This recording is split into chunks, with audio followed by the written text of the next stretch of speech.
ചോദിച്ചതുപോലെ തന്നെ എന്നോട് ഗൂഗിളിനോട് ചോദിക്കുന്നത് എന്താണ് നിങ്ങൾക്ക് നമ്മുടെ പ്രേക്ഷകരോട് ഇപ്പം പ്രത്യേകിച്ച് നമ്മുടെ ദുബൈയിലുള്ള പ്രേക്ഷകരോട് നിങ്ങൾക്ക് പറയാനുള്ള ശാന്തമീ രാത്രി ഇത് റിലീസായിരിക്കും അവരെന്തുകൊണ്ട് പോയി കാണണം ഈ സിനിമ എന്താണ് ഇതിനകത്ത് കാണാൻ നമുക്ക് ഏതൊരു പടം കാണുമ്പോഴും നമുക്കൊരു ഇത് ആകാംക്ഷയുണ്ടാവും എന്തിനാണത് ഈ മൂവി നമ്മൾ കാണേണ്ടത് അപ്പോൾ ഇതിലെന്താണ് അവർക്ക് കിട്ടുന്ന സമയം അവർ പോയി കാണണം നമ്മൾ മസ്റ്റ് വാച്ച് ദിസ് മൂവി എന്ന് പറയുമ്പോൾ എന്താണ് അതിനകത്തുള്ളത് ചെറിയൊരു കഥ അവർ പോകണം അത് മൂവി നിങ്ങൾ കൊടുത്താലാണ് അവർ പോവുക.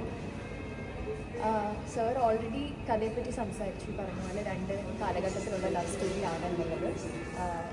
ഞാനത് കത്രീന എന്ന് പറഞ്ഞൊരു ക്യാരക്ടറാണ് ചെയ്തിരിക്കുന്നത്. 1970-ലുള്ള സമയത്തുള്ളൊരു ക്യാരക്ടറാണ്. എന്തുകൊണ്ട് പോയി കാണണം എന്ന് പറഞ്ഞിട്ടുണ്ടെങ്കിൽ നിങ്ങളെപ്പറ്റി ഞാനും എക്സൈറ്റഡ് ആണ് സിനിമ കാണാൻ. കാരണം ഞാൻ കണ്ടിട്ടില്ല. എന്തുകൊണ്ട് കാണണമെന്ന് ചോദിച്ചിട്ടുണ്ടെങ്കിൽ പറഞ്ഞ പോലെ എല്ലാ പ്രായക്കാർക്കും ഒരേപോലെ എൻജോയ് ചെയ്യാൻ പറ്റിയൊരു സിനിമയാണ്. എസ്പെഷ്യലി അതിനകത്ത് പാട്ടുകളാണെങ്കിലും 2 കാലഘട്ടത്തിലുള്ള പാട്ടുകളുണ്ട്. എൻ്റെ പേരൻസൊക്കെ പാട്ടുകൾ കേൾക്കുകയും അതിൻ്റെ വിഷ്വൽസ് കാണുകയൊക്കെ ചെയ്തപ്പോൾ ഒരുപാട് എൻജോയ് ചെയ്തിട്ടുണ്ടായിരുന്നു. അപ്പോൾ നിങ്ങളും അതുപോലെ എൻജോയ് ചെയ്യുമെന്ന് വിശ്വസിക്കുന്നു. അതുകൊണ്ട് give it A try and do watch it in theatres with your family. പറഞ്ഞതുപോലെ തന്നെ ഞാനതിൽ സത്യൻ എന്ന് പറഞ്ഞൊരു ക്യാരക്ടറാണ് ചെയ്തത്. അപ്പോൾ മനസ്സിൽ പ്രണയം സൂക്ഷിക്കുന്ന എല്ലാവർക്കും ഇത് കണ്ടു കഴിഞ്ഞാൽ ആസ്വദിക്കാൻ പറ്റും എന്നാണ് എൻ്റെ ഒരു വിശ്വാസം. ഞാനും പറഞ്ഞ പോലെ സിനിമ കണ്ടിട്ടില്ല, ഇന്ന് കാണാൻ പോകുന്നുണ്ട്. സോ നിങ്ങളെപ്പോലെ തന്നെ ഞാനും എക്സൈറ്റഡ് ആണ്. So do watch it in theatre. Thank you.